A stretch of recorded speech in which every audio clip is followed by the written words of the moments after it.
What if I told you that while you were working late nights to afford your dream home, your own family was turning it into their personal profit center behind your back? I'm Madison, and for 2 years, every time I left town for business, my parents were hosting private adult gatherings in my living room, charging strangers $520 per person to use my space for activities I can't even describe on this platform. The screaming my neighbors heard wasn't from a break-in.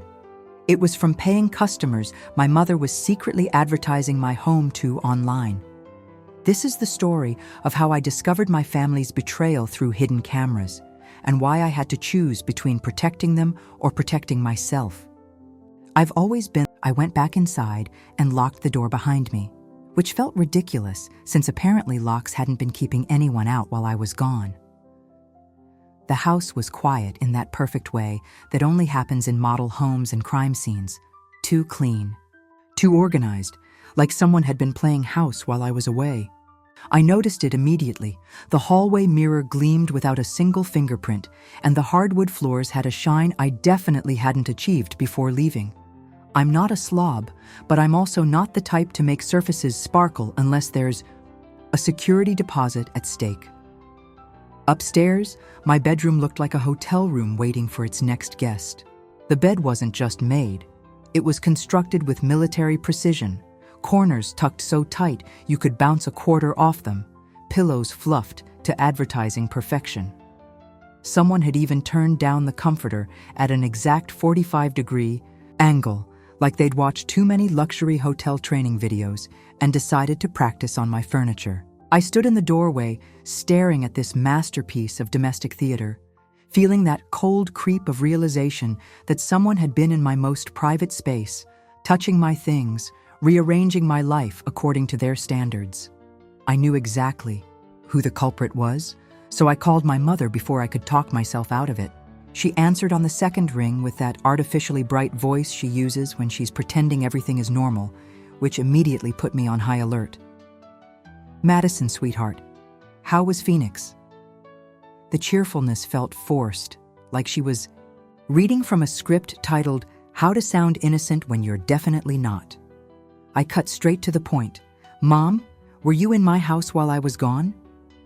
There was a pause, just long enough for her to construct her defense before she laughed in that dismissive way that meant she was about to gaslight me into believing I was overreacting. "I just watered the plants, honey." "You really should have left better instructions for the orchid." I had to improvise with the watering schedule. I could picture her in her kitchen, probably reorganizing my spice rack while we spoke, completely missing the point of my question. "Did you make my bed?" I asked, and she laughed again, more genuine this time, like I'd asked something adorable instead of invasive. "Well, somebody had to. You left it a complete disaster." I felt my jaw clench as she continued. "I didn't touch anything else, just tidied up a little. Ran the vacuum, wiped the counters, reorganized your spice drawer. Madison, you had 4 containers of paprika. 4. The casual way she listed her violations of my privacy made my head spin. This wasn't plant watering.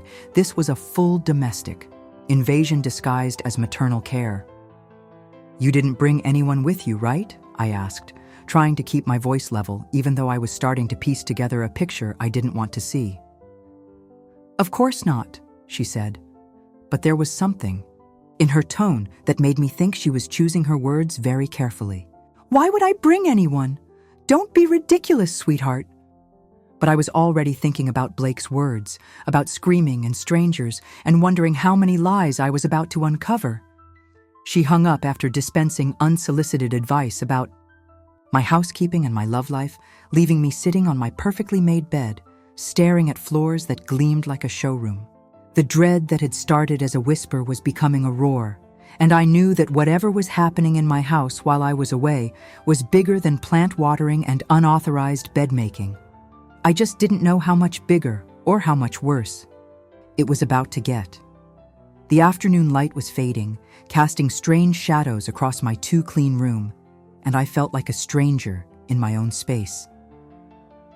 That evening, I found myself standing in Blake's driveway again, feeling like a detective investigating my own life. He was in his garage, moving boxes around with the methodical precision of someone who'd rather be doing literally anything else. But he looked up when I approached. There was something different about his expression now. Less neighborly concern, more reluctant witness, like he'd been hoping I wouldn't come back to ask the questions he didn't want to answer. "Blake," I said, trying to sound casual, "can you tell me exactly what you heard from my house?" He set down the box he'd been carrying and looked past me toward my house, then back at me with obvious reluctance. "There were people coming and going," he said slowly, like he was trying to decide how much truth I could handle. "Different ones each time. I didn't recognize any of them." My stomach dropped as I processed this. People. Plural. Not just my mother with her cleaning supplies and boundary issues. "When?" I asked, though I was starting to suspect I already knew. "A few nights ago, around midnight, the night before. That too. And Madison," he paused, rubbing his jaw. "This isn't the first time." The world felt like it tilted slightly as Blake continued. "This same thing happened back in March, and again in early June. I remember the June date because it was the night before my daughter's dance recital, and Sarah was worried the noise would keep Emma awake." I pulled out my phone and checked my calendar with shaking fingers. March 15th, Miami client presentation. June 8th, Seattle product launch. Every single date aligned with my business trips, which meant this wasn't random. This was planned, coordinated, systematic. Someone had been using my travel schedule as their personal calendar of opportunity. "And the screaming you mentioned?" I asked, though I wasn't sure I wanted to hear the answer. My next business trip was already scheduled. Seattle.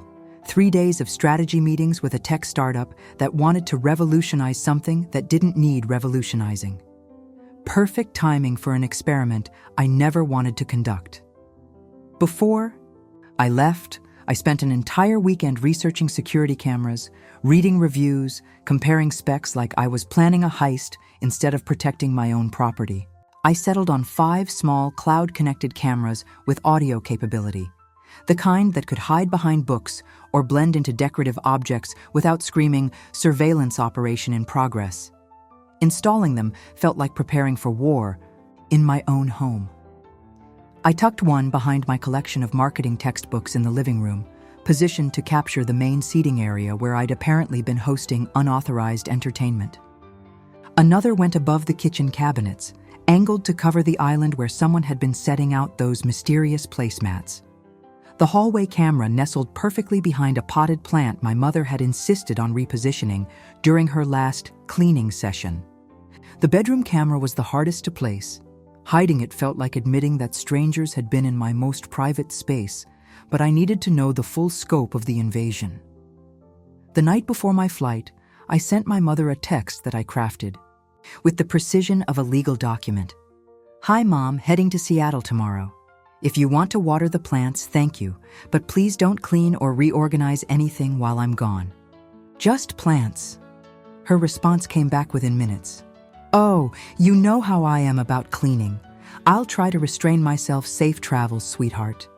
The emoji felt like a taunt, and her promise to try was about as reassuring as a chocolate teapot. I knew she was lying, but now I'd have proof. Sitting in my hotel room that first night in Seattle, I opened the camera app on my laptop with hands that shook slightly from anticipation and dread. The feeds loaded slowly, showing 5 different angles of my empty house. Living room furniture perfectly arranged, kitchen spotless, bedroom still displaying that hotel-quality bed-making I'd grown to resent. For several hours, nothing happened. My mother arrived at noon the next day, let herself in with the key I was starting to regret giving her, and went about her plant watering routine with the efficiency of someone following a well-rehearsed script. But she didn't leave after the plants were watered. Instead, I watched her move through my house like she was conducting an inspection, straightening things that didn't need straightening, adjusting angles on furniture that was perfectly fine, photographing rooms from different angles with her phone. The photographing bothered me more than the cleaning.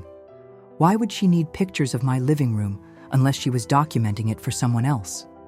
She spent almost 2 hours in my house that day, far longer than any plant watering mission required.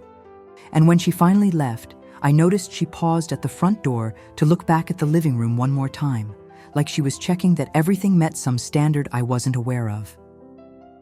That night, my phone rang during dinner with the Seattle client. Unknown number, which I normally wouldn't answer, but something made me excuse myself from the table and step outside the restaurant. "Is this Madison Carter?" The voice was professional, authoritative, the kind that makes you immediately wonder what you've done wrong.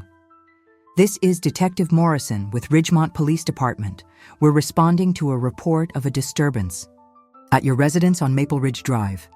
Are you currently at home?" My mouth went dry as I tried to process the words. Police, at my house, while I was 800 miles away, pretending to care about conversion rates and customer acquisition costs. "No, I'm in Seattle for work," I managed to say, my voice sounding strange and distant, even to my own ears. "I've been gone since yesterday." There was a pause, and I could hear voices in the background, official-sounding conversations that made my stomach churn. "We've had several individuals express concern about surveillance devices found inside the residence. Some parties were unaware they were being recorded. Your parents are currently on site and claim they had permission to use the property for a private gathering." The words hit me like a physical blow.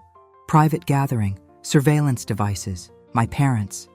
I felt dizzy standing there on the sidewalk outside an overpriced Seattle restaurant, trying to process the fact that while I was discussing quarterly projections over salmon and quinoa, my childhood home was apparently hosting the kind of event that required police intervention.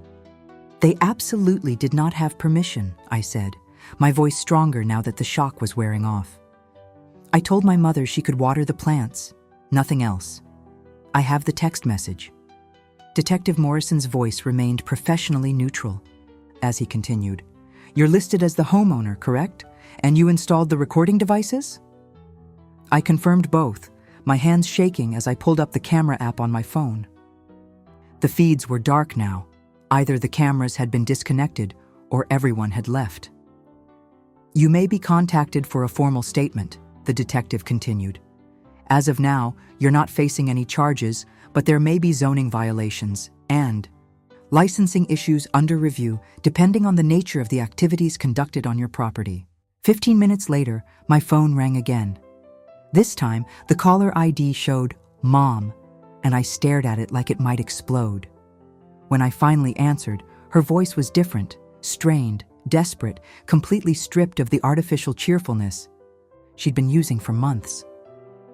"Madison, sweetheart, you need to tell the..." 3 days later, back in my contaminated house, I received a Facebook message from someone I barely remembered. One of my parents' old friends from their commune days, complete with gray hair and a bio that mentioned spiritual healing and authentic living. The message was apologetic, almost embarrassed. "Madison, I had no idea your parents didn't have your explicit permission. We were told you were fully aware and comfortable with the arrangements. I'm so sorry.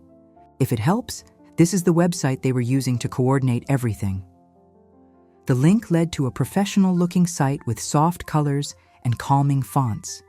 The kind of design that made you feel like you were joining a meditation retreat instead of something that had required police intervention. But the content made my blood run cold. Curated private gatherings in exclusive residential settings, rotating intimate spaces, suggested donations, 520, 1,105, 1,560. Every single date on their calendar corresponded to one of my business trips. Every location photo showed furniture I'd bought, rugs I'd chosen, rooms I'd painted. They hadn't just been borrowing my house, they'd been marketing it. The host profile listed an email address with my mother's old hippie nickname spelled backwards, dlikenoom.auroraagmail.com.